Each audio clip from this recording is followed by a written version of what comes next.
আমি বাংলায় গান গাই, আমি বাংলার গান গাই, আমি আমার আমিকে চিরদিন এই বাংলায় খুঁজে পাই। আমি বাংলায় গান গাই, আমি বাংলার গান গাই, আমি আমার আমিকে চিরদিন এই বাংলায় খুঁজে পাই। আমি বাংলায় দেখি স্বপ্ন, আমি বাংলায় বাঁধি সুর, আমি এই বাংলার মায়া ভরা পথে হেঁটেছি এতটা দূর। আমার নাম আসিয়া বেগম, আমার বাবার নাম মোহাম্মদ ডাক্তার ইব্রাহিম, মার নাম মাবিয়া খাতুন, গ্রাম কসুয়াই, ডাক অলিরহাট, পটিয়া, চট্টগ্রাম। 1965 সাল আমি পঞ্জুগঞ্জ সিলেট হাই স্কুল থেকে মেট্রিক পাস করি। 1967-তে এসে কলেজ থেকে এসসি পাস করি।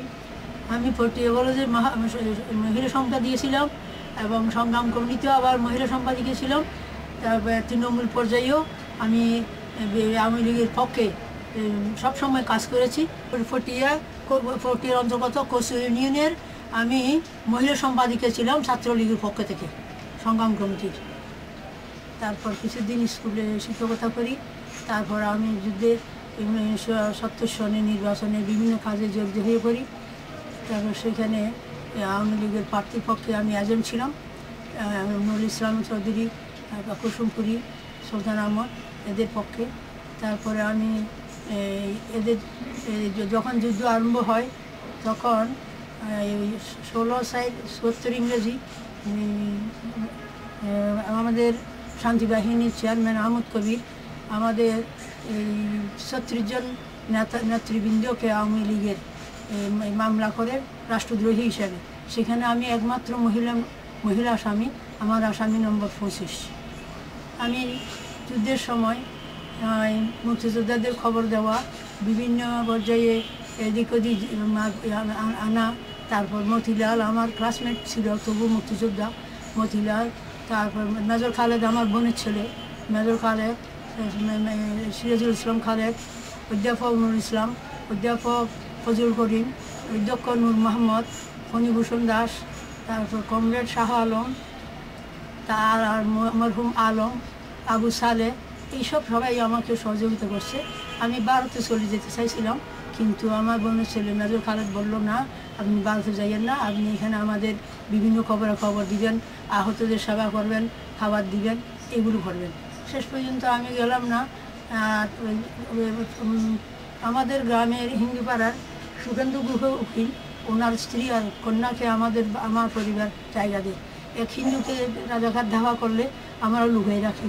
তারপর এদেরকে এইসব কারণে একদিন আমার মুক্তিযোদ্ধা বলল, তোমার উপর শান্তিবাহিনী খুব চাপা হয়ে গেছে, তুমি একটু সরে থাকো। তখন আমি কি করলাম, পটিয়া থানার অন্তর্গত বাহুলী নিবাসী মৌলানা নুরুল সাহেবের বাড়িতে চলে যাই।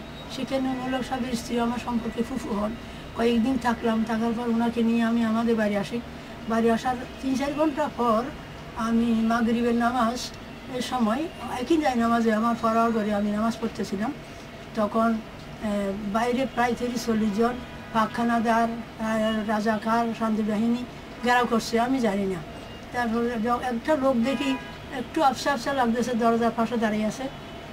আমার নামাজ কখন শেষ হবে আমাদের সেই অপেক্ষায় আমি নামাজ শেষ করে একটু আল্লাহর কাছে ভয়ে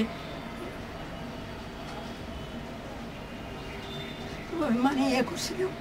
তখন জানুয়ারি থেকে যখন উঠি, তখন ঘরের ভিতরে ঢুকে আমার হারিকেনটা, যখন তো আলো বাতি ছিল না, হারিকেনের বাতিটা নিয়ে আমাকে দেখে বলে কি তুমি আসিয়ে হে। আমি তখন বুঝতে পারছি ওনার ছিল, সিভিল ড্রেসে ছিল, ওনার বন্ধু ছিল। আমি বলি না, আমি আসিয়া না। একথা বলার সঙ্গে সঙ্গে উনি চলে গেলেন আমার বাবার কক্ষে। বাবাকে বললেন, আসিয়া কোথায়, আসিয়া হাজির করো।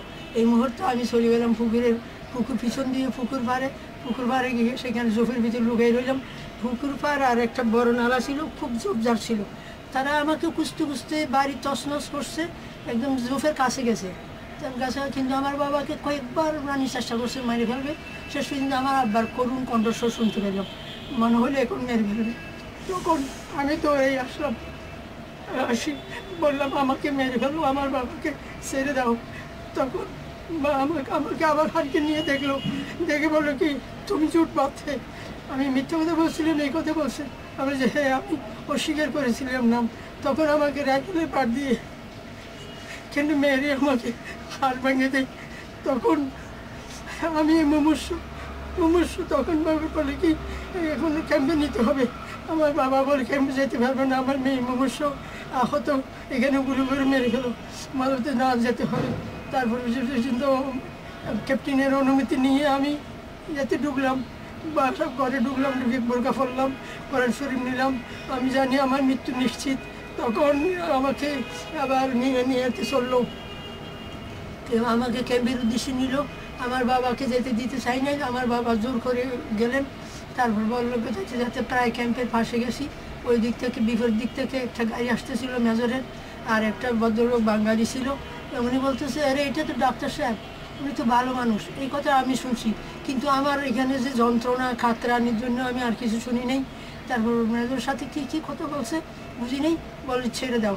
তো ছেড়ে দিছে, কিন্তু এরা যেই কষ্ট, এই দিনে যে যন্ত্রণাটা দিছে, 143 বছর ধরে আমি রাত্রে শুইতে পারিনি, মাসে 2-3 বার করে আমার চেক আপ করতে হয়। স্ক্রু লাগাইছে হাড়ের ভিতর, স্ক্রুগুলো ঠিক আছে কিনা। তারপর কিন্তু বেশি আরও কষ্ট পাইছি রাজাগারের দ্বারা। যদিও বা আমি মুক্তি পেয়েছি, মুক্তি পেলেও আমার এই অসহ্য যন্ত্রণা নিয়ে আমি চট্টগ্রাম বিশ্ববিদ্যালয় থেকে MA পাস করি এবং ঢাকা বিশ্ববিদ্যালয় থেকে BEd পাস করি। আরও ইংরেজি এবং বিভিন্ন বিষয়ের উপর আমি প্রশিক্ষণ গ্রহণ করি। এত কষ্ট নিয়েও আমি বেঁচে আছি। আমার এই যখন আমার হাড়ের স্ক্রুয়ের ব্যথা শুরু হয়, তখন আমার 1 জুন 71-এর কথা আমার মনে করে দেয়, আমাকে সেই যন্ত্রণার কথা আমাকে মনে করে দেয়। বাংলায় আমার জীবনানন্দ, বাংলা প্রাণের সুর। আমি একবার দেখি, বারবার দেখি, দেখি বাংলার মুখ। বাংলায় আমার জীবনানন্দ, বাংলা প্রাণের সুর। আমি একবার দেখি, বারবার দেখি, দেখি বাংলার মুখ।